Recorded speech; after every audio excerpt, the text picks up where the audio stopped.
ഉണ്ടാക്കാൻ എളുപ്പം, കഴിക്കാൻ രുചികരം, ആരോഗ്യത്തിനും കേമം. അത്തരം ഒരു പാചകമാണ് ഇന്നിവിടെ അവതരിപ്പിക്കാൻ പോകുന്നത്. ഇത് ഗോപിത് ടോക്കറ്റ് വീഡിയോ ബ്ലോഗ്. ഏവർക്കും സ്വാഗതം.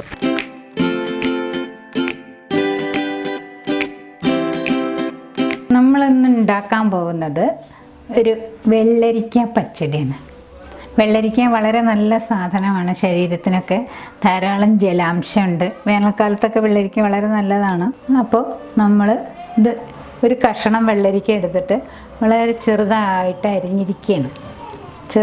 അരിഞ്ഞിട്ടുണ്ട്. ഇനി ഇതിലേക്ക് ആവശ്യമുള്ളത് ഒരു മുറി തേങ്ങ ചിരകിയത്, പിന്നെ തൈര് വേണം, നല്ല കട്ട തൈര്, പിന്നെ വറുത്തിടാനായിട്ട് കടുക്, മുളക്, ചുവന്ന മുളക്, ലേശം ഉലുവയും കൂടി, പിന്നെ കറിവേപ്പില. പച്ചമുളകാണ് നമ്മളിതിലേക്ക് ഉപയോഗിക്കുന്നത്. മഞ്ഞളിൻ്റെ ആവശ്യമില്ല. അവസാനം ഇതിലൊരു 2 മണി നാളികേരം അരച്ച് കഴിയുമ്പോൾ 2 മണി കടുക് കൂടി ചേർത്ത് കഴിഞ്ഞാൽ ഒരു സ്വാദൊന്ന് തെളിഞ്ഞ് നിൽക്കാൻ വേണ്ടിയിട്ടാണ് അത് ചെയ്യണത്. ഇനി നമ്മൾ എന്താ ചെയ്യുന്നതെന്ന് വെച്ചാൽ ഇതിലേക്ക് ഉപ്പിടും.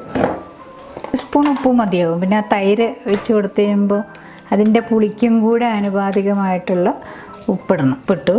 ഇനി നമ്മൾ അധികം വെള്ളം ഒഴിക്കണ്ട, കുറച്ചൊന്ന് വേവാനുള്ള വെള്ളം ഒഴിച്ചാൽ മതി. കാരണം തൈരിൻ്റെ ജലാംശവും പിന്നെ നാളികേരം അരച്ചിട്ടുള്ള ആ ഒരു ലിക്വിഡും കൂടെ കുടിച്ച് വരുമ്പോൾ നല്ല കുറുകുറുന്നനെ ഇരിക്കാനായിട്ട് ഒരു തുള്ളി വെള്ളം ഒഴിച്ചാൽ മതി. ഇനി അത് കുക്കറിൽ വേവിക്കണം. ഒരൊറ്റ വിസിൽ വന്നാൽ മതി. അതിനായിട്ട് നമ്മൾ ഗ്യാസ് കത്തിച്ച് കുക്കർ വെച്ചു അടച്ചു. നമ്മൾ ഇത് വിസിൽ വരുമ്പോഴത്തേക്കും നമ്മൾ ഈ നാളികേരം മിക്സിയുടെ ജാറിലേക്ക് ഇട്ടിട്ട് നല്ല പോലെ വെണ്ണ പോലെ അരച്ചെടുക്കണം. അധികം വെള്ളമൊന്നും ഒഴിക്കേണ്ട.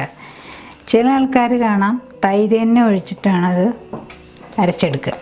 വെള്ളം തൊടിക്കാണ്ട് തൈര് ഒഴിച്ച് അരച്ചെടുക്കും. നമുക്കും അങ്ങനെ ചെയ്തു വെക്കാം. കുറച്ച് തൈര് ഒഴിച്ചിട്ട് അരയ്ക്കുക. നല്ലപോലെ അരഞ്ഞു കഴിയുമ്പോൾ ഒരു 2 മണി കടുക് കൂടി ചേർക്കാം. അങ്ങനെ ഒരു വിസിൽ വന്നു. ഇതിൻ്റെ പ്രഷറൊക്കെ പോയി കുക്കറിൽ നിന്ന് കുക്കർ തുറന്നു തഴി കൊണ്ട് ഇളക്കി നോക്കിയതിന് ശേഷം ഇതിലേക്ക് ഈ അരച്ച് വെച്ചിരിക്കുന്ന തേങ്ങ വീണ്ടും ഒന്നും കൂടി ഗ്യാസൊക്കെ കത്തിച്ച് അതിലേക്ക് തേങ്ങ ചേർക്കും. അരച്ച് വെച്ചിരിക്കുന്ന തേങ്ങയും മുളകും 2 മണി കടുകും ഒക്കെ ചേർത്തിട്ടാണ് നമ്മൾ അരച്ചത്. അരപ്പ് ഇതിലേക്ക് ആക്കുകയാണ്. ഉപ്പ് നമ്മൾ നേരത്തെ ഇട്ടിട്ടുണ്ട്.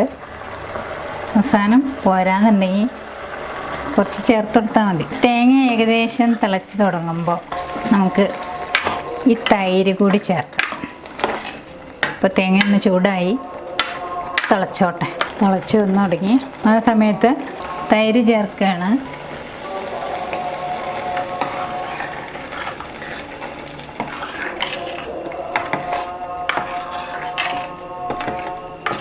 നല്ല കുറുകുറുന്നതിനുള്ള അറിയുന്നുണ്ട്. ഒന്ന് തിളച്ചൊന്ന് പൊന്തിയാൽ മതി. ഒന്ന് തിളച്ച് വല്ലാണ്ട് തിളച്ച് കഴിഞ്ഞ് കഴിഞ്ഞാൽ അത് പിരിഞ്ഞു പോകും. അപ്പോൾ വേറെ സ്വാദൊക്കെ വരും. അപ്പോൾ ഇതിങ്ങനെ മതി. ഇനി ഒന്ന് നല്ലോണം തിളച്ചോട്ടെ. നല്ലോണം തിളച്ച് വരുമ്പോഴത്തേക്കും നമുക്ക് എന്ത് ചെയ്യണമെന്നറിയോ? ഒരു ചീനച്ചട്ടി എടുത്തിട്ട് അടുപ്പത്തേക്ക്, ഇതൊരു ഇരുമ്പിൻ്റെ ചീനച്ചട്ടിയാണ്. പണ്ടൊക്കെ നമ്മുടെയൊക്കെ വീട്ടിൽ കൽച്ചട്ടിയും ഇരുമ്പ് ചീനച്ചട്ടിയൊക്കെ ഉണ്ടായിരുന്നു.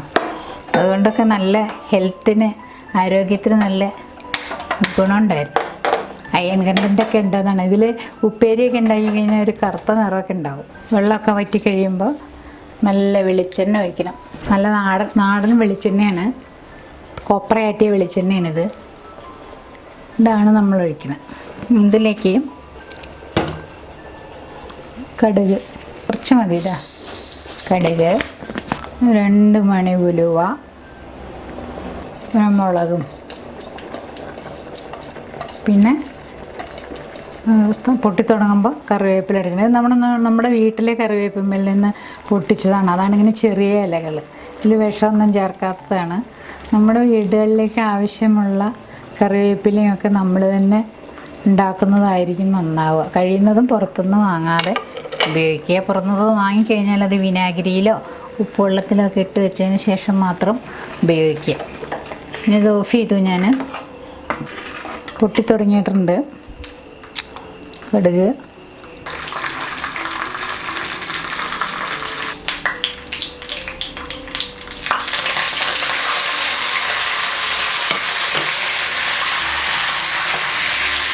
ഇരുമ്പ് ചീനച്ചട്ടി ആകുമ്പോൾ നല്ല ചൂടാവും. ചൂടായി കിട്ടാൻ ഇത്തിരി പാടാണെങ്കിലും പെട്ടെന്ന് നല്ല ചൂടാവും. പിന്നെ എന്താ മണം. ഇതുപോലെ വേറെയും പച്ചടികൾ നമ്മൾ ഉണ്ടാക്കാറുണ്ട്. കൈപ്പയ്ക്ക, വെണ്ടയ്ക്ക, മാങ്ങ, അങ്ങനെയൊക്കെ. ചിലപ്പോൾ ഉണ്ണിപ്പിണ്ടി കൊണ്ടും ഉണ്ടാക്കാറുണ്ട്. ഇതിൻ്റെയൊക്കെ ഗുണം എന്താണെന്ന് വെച്ചാൽ നമ്മൾ അധികം അതിനുള്ള പ്രിപ്പറേഷൻ, കുറേ പച്ചക്കറികളൊന്നും വേണ്ട, കുറേ സാധനങ്ങളൊന്നും വേണ്ട. പിന്നെ അതായത് ഇൻഗ്രീഡിയൻസ് കുറച്ച് മതി. പിന്നെ മസാലക്കൂട്ടുകളൊന്നും ധാരാളം വേണ്ട. എണ്ണ കുറവാണ് അത് ചേർക്കുന്നത്. പിന്നെ അത് കഴിച്ച് കഴിഞ്ഞാൽ അസിഡിറ്റി, ഗ്യാസ് അങ്ങനെയുള്ള പ്രശ്നങ്ങളൊന്നും ഉണ്ടാകുന്നില്ല. എല്ലാ കുട്ടികൾക്കും ഇഷ്ടപ്പെടും. കുട്ടികൾക്കും വലിയ ആൾക്കാർക്കും ഒക്കെ ഒരുപോലെ കഴിക്കാവുന്ന ഒരു ചെറിയൊരു കറിയാണിത്. സൂപ്പർ ടേസ്റ്റ് ഉണ്ട്, നന്നായിട്ടുണ്ട്. ഇതുപോലെ അല്ലെങ്കിൽ ഇതിലും നന്നായിട്ട് നിങ്ങൾക്കൊക്കെ ഉണ്ടാക്കാൻ പറ്റും. ഒന്ന് ശ്രമിച്ചു നോക്കിക്കോളൂ.